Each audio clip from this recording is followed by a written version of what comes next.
Yo. Bismillahirrahmanirrahim. Indonesia negara hukum. Assalamualaikum warahmatullahi wabarakatuh. Perkenalkan, nama saya Saifuddin Lutfi dengan nomor induk mahasiswa 12210200067 dari Fakultas Usuluddin Prodi Studi Agama-Agama UIN Sunan Gunung Jati Bandung. Pada kesempatan kali ini, saya akan sedikit menjelaskan tentang sejarah Pancasila pada masa Orde Baru. Perlu kita ketahui bahwa Pancasila pada masa Orde Baru adalah sebutan bagi masa pemerintahan Presiden Soeharto di Indonesia. Orde Baru menggantikan Orde Lama yang merujuk kepada era pemerintahan Soekarno. Orde Baru hadir dengan semangat koreksi total atas penyimpangan yang dilakukan oleh Soekarno pada masa Orde Lama. Orde Baru berlangsung dari tahun 1966 hingga 1998. Dalam jangka waktu tersebut, ekonomi Indonesia berkembang pesat meskipun hal ini terjadi bersamaan dengan praktik korupsi yang merajalela di negara ini. Lalu selain itu, kesenjangan antara rakyat kaya dan miskin juga semakin melebar. Kabinet yang pertama kali terbentuk pada tanggal 6 September 1950 adalah Kabinet Natsir. Sebagai formatur ditunjuk Muhammad Natsir sebagai ketua Masyumi yang menjadi partai politik terbesar pada masa itu. Adapun program kerja Kabinet Natsir pada zaman pemerintahannya secara garis besar itu beliau itu programnya itu yang pertama itu menyelenggarakan pemilu untuk konstituante dalam waktu yang singkat. Jadi menyelenggarakan pemilu dalam waktu yang singkat. Itu yang dipelopori oleh Muhammad Natsir. Dan yang kedua itu memajukan perekonomian, kesehatan, dan kecerdasan rakyat. Poin yang ketiga itu Muhammad Natsir itu menyempurnakan organisasi pemerintahan dan militer. Dan yang terakhir itu program Muhammad Natsir itu memperjuangkan soal Irian Barat pada tahun 1950. Pada masa Orde Baru, yaitu kepemimpinan Presiden Soeharto, Pancasila itu dijadikan sebagai indoktrinasi. Pancasila dijadikan oleh Soeharto sebagai alat untuk melanggengkan kekuasaannya. Ada beberapa metode yang digunakan dalam indoktrinasi Pancasila, yaitu yang pertama itu melalui ajaran P4 yang dilakukan di sekolah-sekolah melalui pembekalan atau seminar. Lalu yang kedua itu melalui asas tunggal, yaitu Presiden Soeharto itu membolehkan rakyat untuk membentuk organisasi. Akan tetapi pembentukan organisasi itu harus berasaskan Pancasila yang merupakan Pancasila versi Soeharto, bukan versi masa kini. Dan yang ketiga itu metode Presiden Soeharto itu yang ketiga stabilisasi, yaitu Soeharto melarang adanya kritikan yang dapat menjatuhkan pemerintahan. Bahwa misalkan ada yang mengkritik soal pemerintah itu tidak boleh. Jadi Soeharto beranggapan bahwa kritik terhadap pemerintahan itu bisa menyebabkan ketidakstabilan di dalam negara. Dalam menstabilkannya, Soeharto menggunakan kekuatan militer sehingga tidak ada yang berani untuk mengkritik pemerintah pada masa itu. Misalkan ada opini yang berkaitan dengan eh, kritik kepada pemerintah itu tidak dibolehkan pada masa pemerintahan Soeharto. Maka dengan hal tersebut muncul penentang-penentang terhadap Pancasila, yaitu mereka lebih ke gerakan bawah tanah, dan penentangnya hampir sama dengan penentang di masa Orde Lama. Salah satunya kelompok komunis. Soeharto dalam menjalankan Pancasila melakukan beberapa penyelewengan, yaitu Soeharto menerapkan demokrasi sentralistik, demokrasi yang berpusat di tangan pemerintah. Jadi demokrasi itu hanya bisa dimonopoli oleh para penguasa-penguasa yang ada di atas saja di bangku pemerintahan, tidak melibatkan rakyat sama sekali. Selain itu, Pak Soeharto memegang kendali terhadap lembaga legislatif, eksekutif, dan yudikatif, sehingga peraturan yang dibuat harus sesuai dengan persetujuan Soeharto. Jika ada kebijakan-kebijakan yang dilakukan oleh para wakil rakyat tersebut harus sesuai dengan persetujuan Soeharto.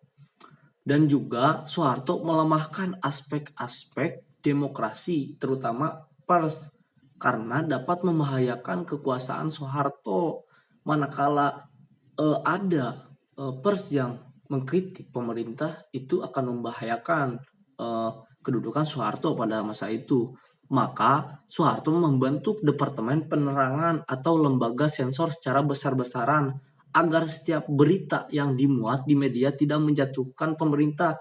Jadi pada masa itu Soeharto mempunyai tangan kanan atau oknum-oknum yang mengawasi seputar kehidupan di media sosial. Entah itu opini-opini yang dilontarkan masyarakat atau media-media yang mengkritik pemerintah. Lalu Orde Baru berkehendak melaksanakan Pancasila dan UUD 1945 secara murni dan konsekuen sebagai kritik terhadap Orde Lama yang telah menyimpang dari Pancasila P4. Pancasila P4 itu melingkupi, yaitu P4 itu pedoman, penghayatan, dan pengamalan Pancasila. Lalu situasi internasional kala itu masih diliputi konflik besar, perang dingin. Situasi politik dan keamanan dalam negeri kacau dan ekonomi hampir bangkrut pada masa itu. Indonesia dihadapkan pada dua pilihan yang sulit untuk dipilih.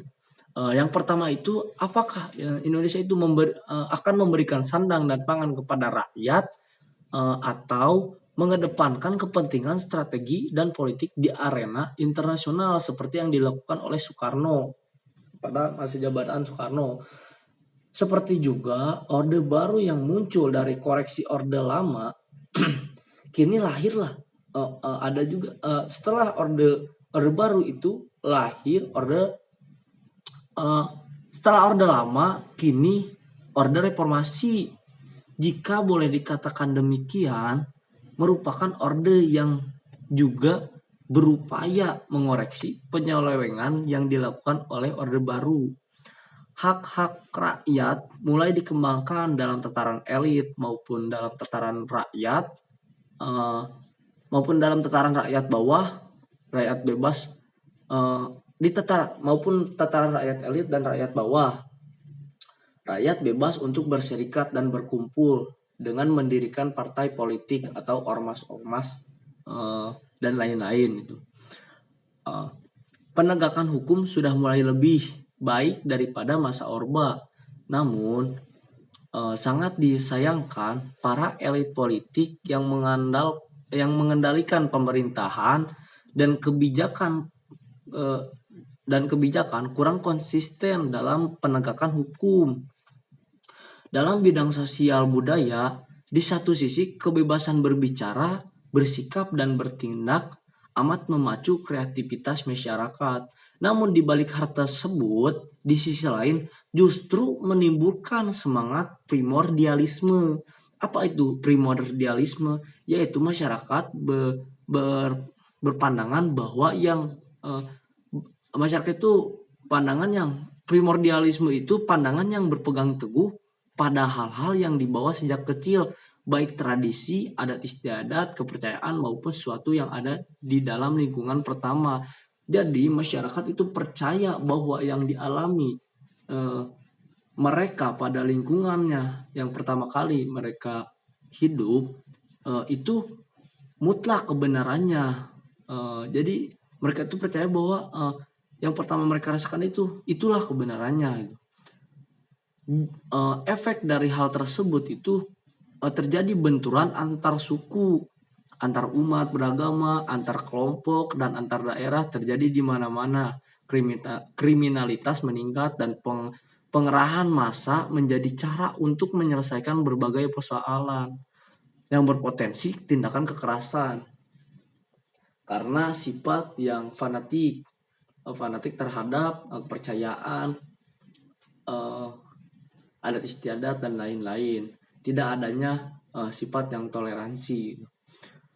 Adapun yang melatar belakangi lahirnya Orde Baru itu yang pertama itu terjadinya peristiwa gerakan 30 SPKI.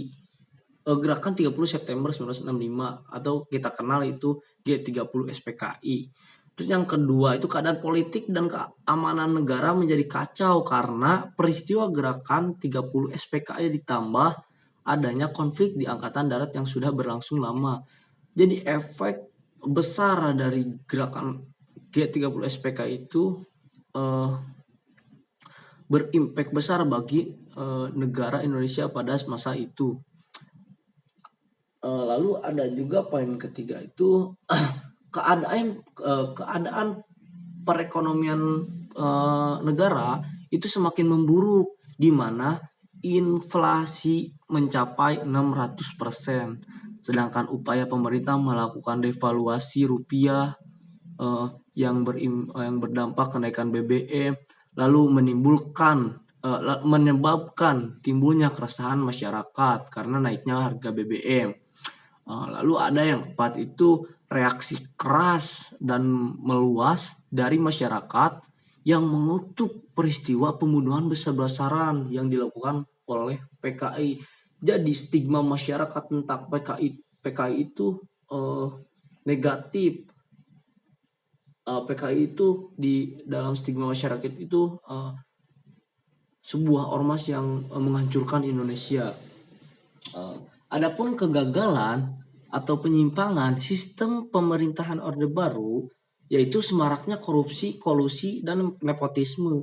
Apa itu kolusi? Kolusi itu kerjasama rahasia untuk maksud yang tidak terpuji atau persekongkolan penguasa yang merugikan masyarakat. Lalu apa itu nepotisme? Nepotisme itu mengutamakan jika seorang pejabat yang memanfaatkan jabatannya, jika ia selesai menjabat, ia mengutamakan sanak saudara atau kerabat dalam hal jabatan atau kekuasaan di daerahnya. Jadi dilanjutkan untuk memilih sanak saudara atau kerabat, tidak sistem demokrasi. Lalu ada juga pembangunan Indonesia yang tidak merata dan timbulnya kesenjangan pembangunan antara pusat dan daerah. Sebagian disebabkan karena kekayaan daerah sebagian besar disedot oleh para penguasa, disedot ke pusat. Lalu ada juga yang menjadi penyelewengan pada masa Orde Baru itu munculnya rasa ketidakpuasan di sejumlah daerah karena kesenjangan pembangunan terutama di Aceh dan di Papua. Wilayah Aceh dan di Papua itu seperti dianaktirikan pada masa itu karena ketika wilayah-wilayah yang lain itu meningkat pembangunannya, Aceh dan Papua itu sama saja tidak ada peningkatan. Lalu ada juga yang menjadi penyelewengan kecemburuan antara setempat dengan para transisi yang memperoleh tunjangan pemerintah yang cukup besar pada tahun-tahun pertamanya. Lalu ada juga bertambahnya kesenjangan sosial, perbedaan pendapatan yang tidak merata bagi si kaya dan si miskin. Uang bantuan itu tidak nyampai kepada rakyat miskin karena diperkosa oleh para penguasa ekonomi Indonesia itu. Ada juga yang penyelewengan itu pelanggaran HAM kepada masyarakat non pribumi atau masyarakat Tionghoa turis. Dan yang paling parah itu pada penyelewengan pada masa Orde Baru itu, kritik itu dibungkam dan opini diharamkan. Masyarakat tidak bisa berekspresi bebas. Ada juga yang penyelewengan di masa Orde Baru itu penggunaan kekerasan untuk menciptakan keamanan, antara lain dengan program penembakan misterius. Itu hal yang paling menakutkan bagi para masyarakat Indonesia pada masa itu. Jika ada seorang yang kritik pemerintah atau tidak suka dengan pemerintah, itu akan hilang tiba-tiba orang tersebut. Banyak yang kita kenal tokoh-tokoh aktivis yang memperjuangkan Indonesia yang hilang tanpa jejak pada zaman Orde Baru, seperti Munir, aktivis dan yang lain-lainnya. Dan yang lain-lain itu banyak yang hilang tanpa jejak akibat pada masa Orde Baru tersebut. Mungkin hanya itu saja yang bisa saya sampaikan sekilas sedikit tentang sejarah Pancasila pada masa Orde Baru. Mungkin itu saja yang bisa saya ketahui sejarah Pancasila pada masa Orde Baru. Kurang lebihnya mohon maaf bila ada salah-salah kata, saya mohon dimaafkan. Bila ada kata yang kurang sopan, saya mohon dibukakan pintu maaf yang seluas-luasnya. Wallahu muwaffiq ila aqwamit thoriq. Wal alaikum. Assalamualaikum warahmatullahi wabarakatuh.